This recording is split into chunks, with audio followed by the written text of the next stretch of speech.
Scotto. Chapter 2.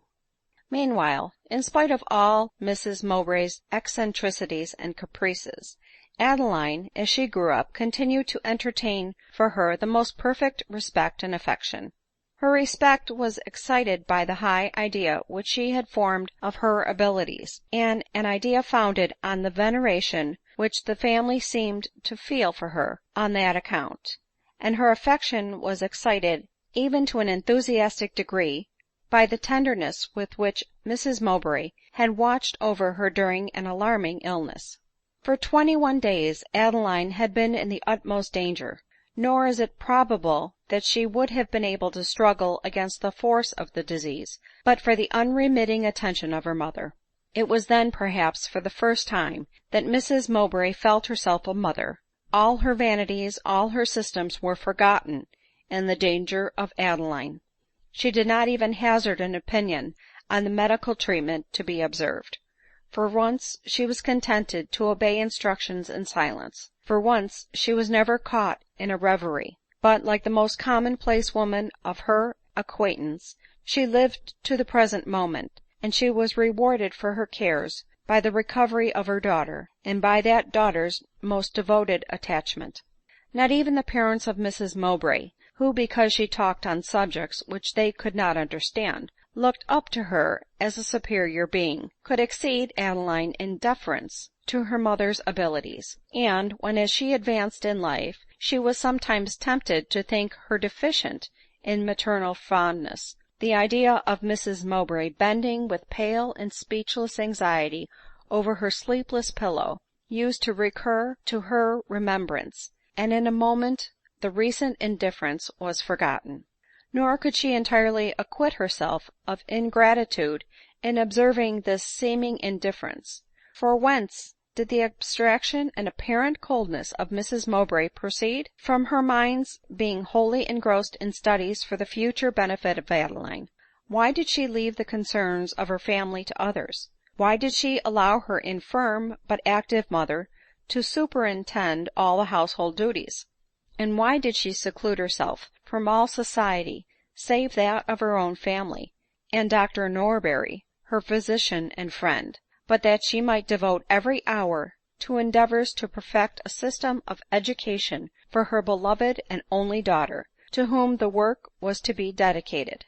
And yet, said Adeline mentally, I am so ungrateful sometimes as to think she does not love me sufficiently. But while Mrs Mowbray was busying herself in plans for Adeline's education, she reached the age of 15, and was in a manner educated; not however by her, though Mrs Mowbray would, no doubt, have been surprised to have heard this assertion. Mrs Mowbray, as I have before said, was the spoiled child of rich parents, who, as geniuses were rarer in those days than they are now, spite of their own ignorance, rejoiced to find themselves the parents of a genius; and as their daughter always disliked the usual occupations of her sex, the admiring father and mother contented themselves with allowing her to please herself, saying to each other, she must not be managed in a common way, for you know, my dear, she is one of your geniuses, and they are never like other folk.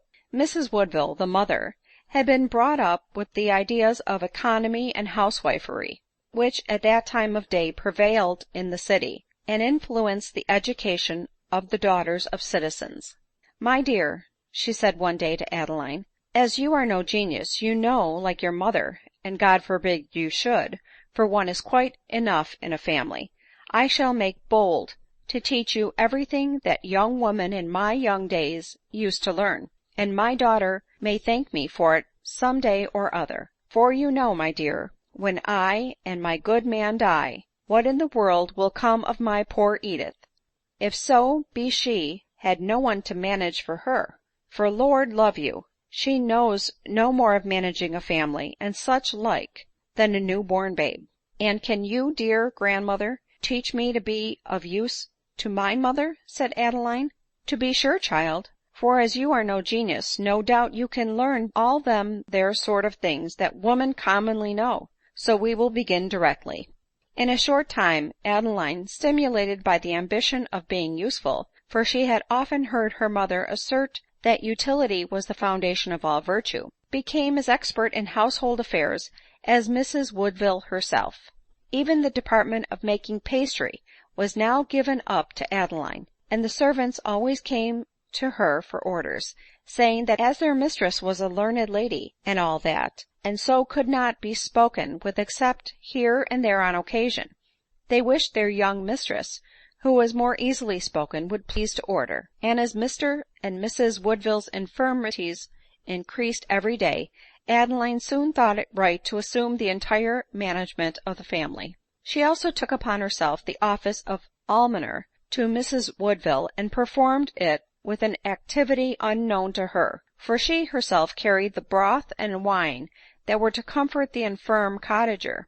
She herself saw the medicine properly administered that was to preserve his suffering existence. The comforts the poor required she purchased herself, and in sickness she visited, in sorrow she wept with them. And though Adeline was almost personally unknown to the neighboring gentry, she was followed with blessings by the surrounding cottagers, while many a humble peasant watched at the gate of the park to catch a glimpse of this young benefactress, and pray God to repay to the heiress of Rose Valley the kindness which she had shown to him and his offspring. Thus happy, because usefully employed, and thus beloved and respected, because actively benevolent, passed the early years of Adeline Mowbray, and thus was she educated, before her mother had completed her system of education. It was not long before Adeline took on herself a still more important office. Mrs. Mowbray's steward was detected in very dishonest practices, but, as she was too much devoted to her studies to like to look into her affairs with a view to dismiss him, she could not be prevailed upon to discharge him from her service. Fortunately, however, her father, on his deathbed, made it his request that she would do so, and Mrs. Mowbray pledged herself to obey him. "But what shall I do for a steward in Davidson's place?" said she, soon after her father died. "Is one absolutely necessary?" returned Adeline modestly. "Surely farmer Jenkins would undertake to do all that is necessary for half the money, and if he were properly overlooked—" "And pray who can overlook him properly?" asked Mrs. Mowbray. "My grandmother and I," replied Adeline timidly. "We both like business, and—" "Like business! But what do you know of it?" "Know!"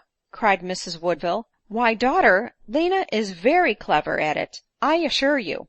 "Astonishing! She knows nothing yet of accounts." "Dear me, how mistaken you are, child! She knows accounts perfectly." "Impossible!" replied Mrs. Mowbray.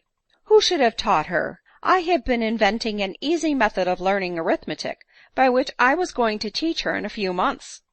"Yes, child, but I, thinking it was a pity that the poor girl should learn nothing, like, till she was to learn everything, taught her according to the old way, I cannot but say she took it very kindly. Did you not, Lena?" "Yes, grandmother," said Adeline, "and as I love arithmetic very much, I am quite anxious to keep all my mother's accounts, and overlook the accounts of the person whom she shall employ to manage her estates in the future." To this Mrs. Mowbray, half pleased and half mortified, at length consented, and Adeline and farmer Jenkins entered upon their occupations. Shortly after, Mrs. Woodville was seized with her last illness, and Adeline neglected every other duty, and Mrs. Mowbray her studies, to watch and weep beside a parent's bed. But watch and weep was all Mrs. Mowbray did. With every possible wish to be useful, she had so long given way to habits of abstraction and neglect of everyday occupations, that she was rather a hindrance than a help in the sick room. During Adeline's illness, excessive fear of losing her only child had indeed awakened her to unusual exertion, and as all that she had to do was to get down, at stated times, a certain quantity of wine and nourishment, her task, though wearisome, was not difficult, but to soothe the declining hours of an aged parent, to please the capricious appetite of decay, to assist with ready and skillful alacrity the shaking hand of the invalid, jealous of waiting on herself, and wanting to be cheated into being waited upon. These trifling yet important details did not suit the habits of Mrs Mowbray, but Adeline was versed in them all, and her mother, conscious of her superiority in these things, was at last contented to sit by inactive though not unmoved. One day, when Mrs Mowbray had been prevailed upon to lie down for an hour or two in another apartment, and Adeline was administering to Mrs Woodville some broth which she had made herself, the old lady pressed her hand affectionately, and cried, "Ah, child, in a lucky hour I made bold to interfere, and teach you what your mother was always too clever to learn. Wise was I to think one genius enough in a family, else what should I have done now? Lord bless me, my daughter, though the best child in the world, could never have made such nice broth as this to comfort me, so hot, and boiled to a minute like. Lord bless her, she'd have tried, that she would, but 10 to 1 but she'd have smoked it, overturned it, and scalt her fingers in the bargain. Ah, Lena, Lena, mayhap the time will come when you should have a sick husband or child to nurse. May bless your poor grandmother for having taught you to be useful." "Dear grandmother," said Adeline tenderly, "the time is come. I am, you see, useful to you, and therefore I bless you already for having taught me to be so." Good girl, just what I would have you. And God forgive me, and you too, Lena, when I own that I have often thanked God for not making you a genius. But not what no child can behave better than mine; for, with all her wit and learning, she was always so respectful and so kind to me and my dear good man, that I am sure I could not but rejoice in such a daughter; though, to be sure, I used to wish she was more conversable like; for as to the matter of a bit of chat, Lord help us and save us, we never gossiped together in our lives; and though, to be sure, the squire's ladies about are none of the brightest, and not to compare with my Edith, yet still they would have done very well for me and my dear good man to gossip a bit with. So I was vexed when my daughter declared she wanted all her time for her studies, and would not visit anybody, no, not even Mrs Norberry, who is to be sure a very good sort of woman, though a little given to speak ill of her neighbors. But then so we are all, you know; and, as I say, why, if one spoke well of all alike, what would be the use of one person's being better than his neighbors, except for conscience' sake? But, as I was going to say, my daughter was pleased to compliment me, and declare she was sure I could amuse myself without visiting women so much inferior to me; and she advised my beginning a course of study, as she called it. "And did you?" asked Adeline with surprise. "Yes, to oblige her, my good man and I began to read one Mr Locke, on the conduct of the human understanding, which my daughter said would teach us to think."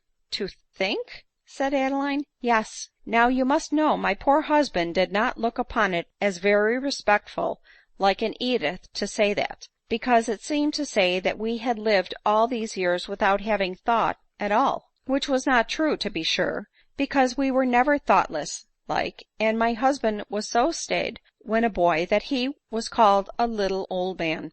"But I am sure," said Adeline, half smiling, "that my mother did not mean to insinuate that you wanted proper thought." "No, I dare say not," resumed the old lady; "and so I told my husband, and so we set to study this book; but, dear me, it was Hebrew Greek to us, and so dull." "Then did you not get through it, I suppose?" "Through it, bless your heart, no, not 3 pages. So my good man says to Edith, says he, 'You gave us this book, I think, child, to teach us to think.' 'Yes, sir,' says she, 'and it has taught us to think,' says he. 'It has taught us to think that it is very dull and disagreeable.' So my daughter laughed, and said her father was witty, but, poor soul, he did not mean it.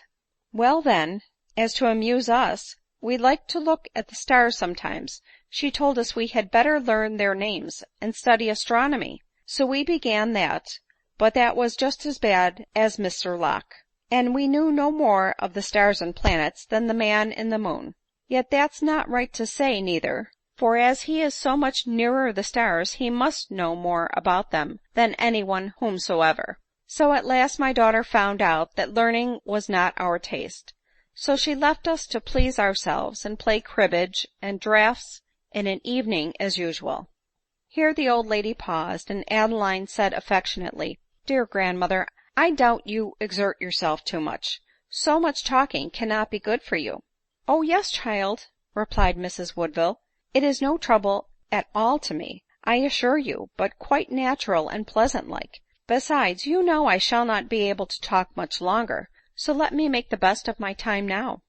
This speech brought tears into the eyes of Adeline, and seeing her mother re-enter the room, she withdrew to conceal the emotion which she felt, lest the cheerful loquacity of the invalid, which she was fond of indulging, should be checked by seeing her tears. But it had already received a check from the presence of Mrs Mowbray, of whose superior abilities Mrs Woodville was so much in awe, that concluding her daughter could not bear to hear her nonsense, the old lady smiled kindly on her, when with a look of tender anxiety she hastened her bedside, and then holding her hand, composed herself to sleep.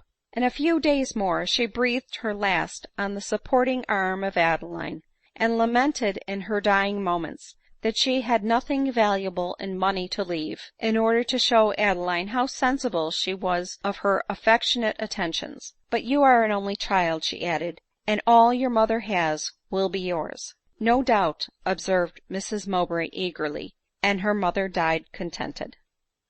Chapter 3. Recording by Pam Moscato.